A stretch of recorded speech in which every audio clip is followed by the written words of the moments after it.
Ito parang may nakita ako sa ano, sa buhangin na nag-swimming kami nila pare. Talagang dinandaan ko siya. Akala ko kasi bag.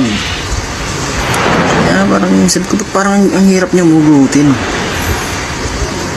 Kaya sabi ko, ang swerte ko talaga kung totoong ano to. Sakala ko ano yung parang nakabaon na yung ano belt ng bag.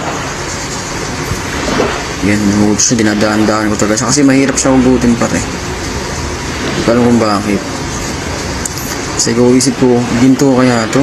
Baka maya, hindi eh. Pero okay lang kahit ano siya.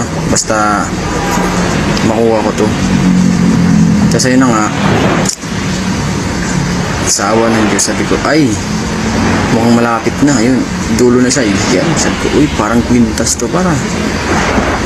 Diba? Maswerte par. Whew.